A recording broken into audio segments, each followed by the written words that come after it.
What's up guys? Welcome back sa panibagong video. Actually nasimulan ko na po yung ating bahay. Oh my goodness, nakalimutan ko, kailangan ko pala siyang i-record. Pero anyways, ito na po yung mga gamit na pinain ko ng offline. So actually, sana kasya na yan. Nag-mind po ako dun sa kidwan, yung may butas na yan.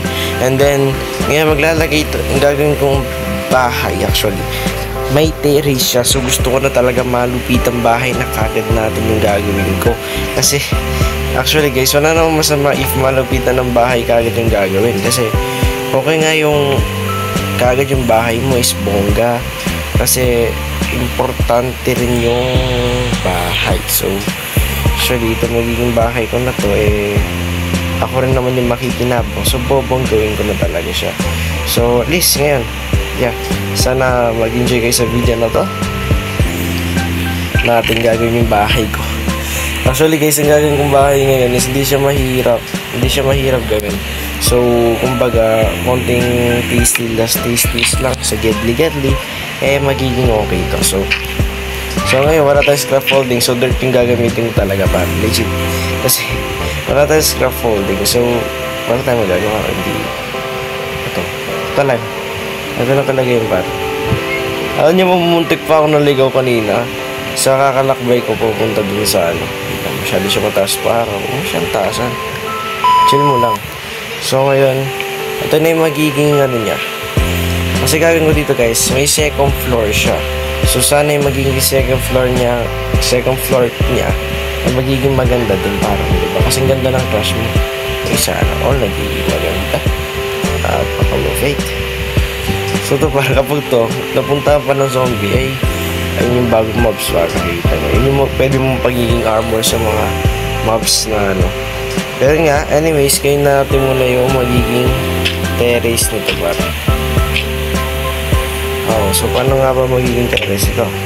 So magiging terrace nito pa is may daan dito. Like may daan talaga dito.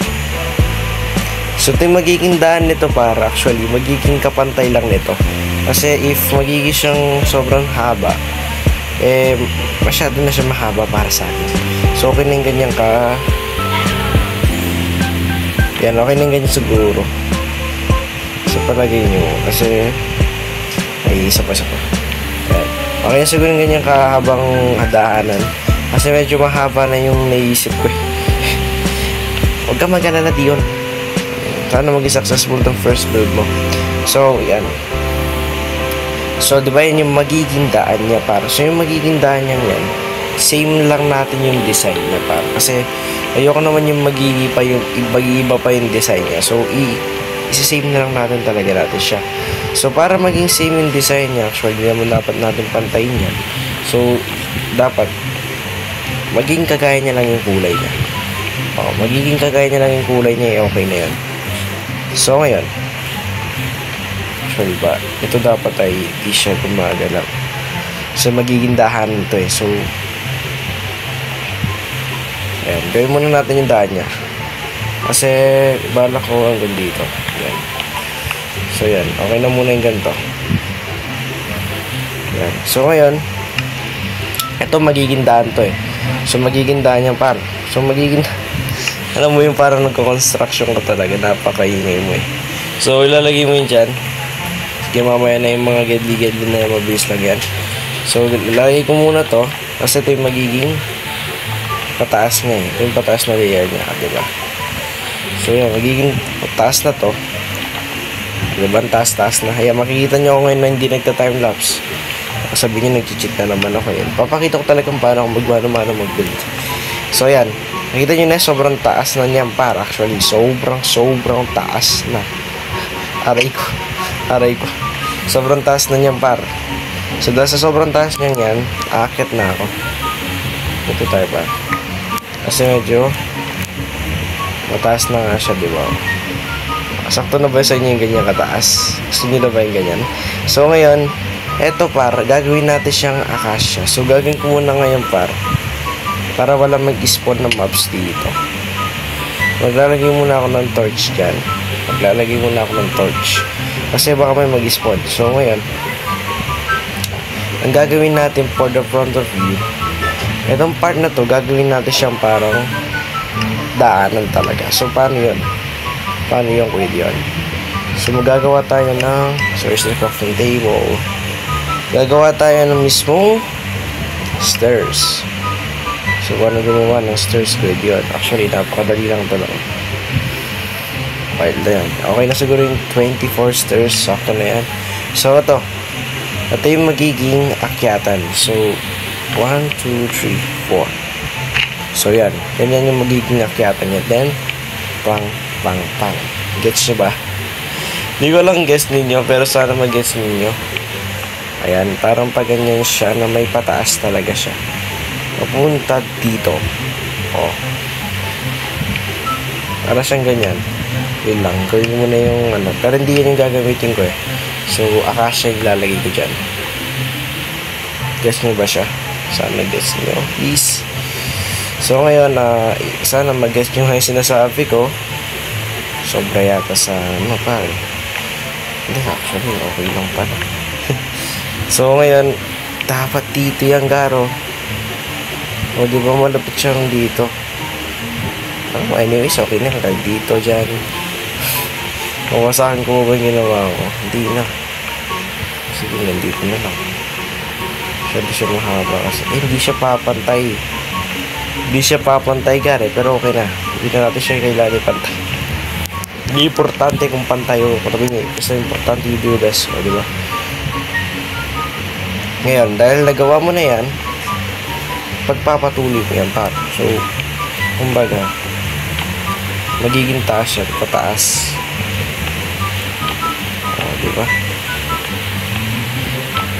So, wawasakin ko na lang siguro yung gilid nito, par. Para maging maayos. Diba? Diba? Diba? Okay, para mas maganda siya kung ano. So, ngayon, bibigyan na natin yung akasya. May gulo ko ma-build na. At least, may progress na siya. May progress na siya. So, ito siguro, i-adjust ko siya. Lalagay ko siguro siya dito. O, mas bagay siya dito, paro. Pero hindi siya bagay. Ang gulo ko, paro. Mas bagay talaga siya dito. So, ngayon, i-adjust ko ngayon dito, paro. Yung mga ilalagay kong wood dito sa gilid. So, paano yan? Dapat yan, naka-arrange siya na ganyan, pataas. So, para lagi siyang aesthetic ka lang, diba? Pataas din dapat yung edit niya, diba?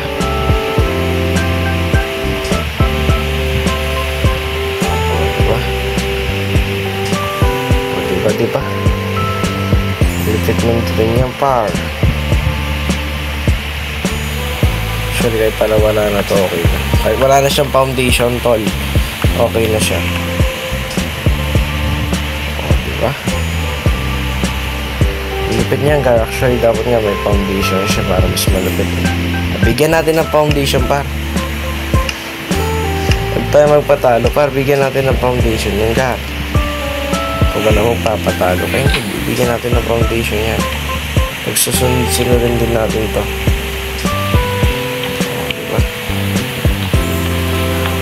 O, diba pa? Alam mo yung gagawa ka ng foundation, dapat talaga sunod-sunod to. So, lupit ba siya? Okay, napakalupit niya, tol. Tol, napakalupit niya tingin sa akin. Kaya, ito, gagawin ko siya. Ito pa, buwis buhay ito, par. Kasi na siya. Gabi na, par. Tulog na muna. Tulog.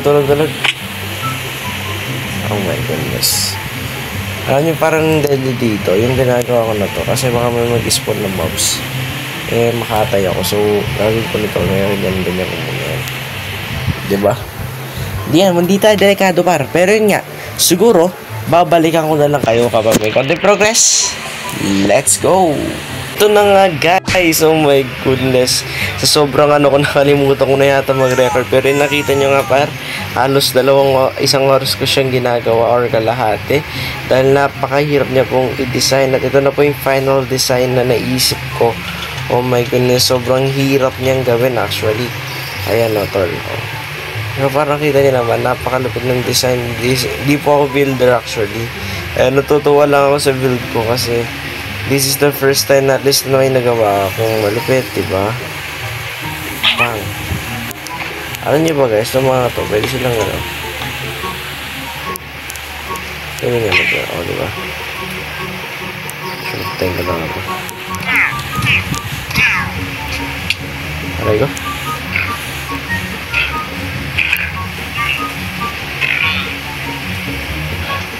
So ito nga, parang may nakuha akong lead, so which is kind of good, kaya kailanganin ko tayo to feature. Pero yun nga guys, sana po nag-enjoy po ko sa video na to. Maraming salamat sa panonood ninyo. At sa susunod na episode ay aayusin ko po ito lalo. At baka gumawa na tayo ng farmland sa next episode.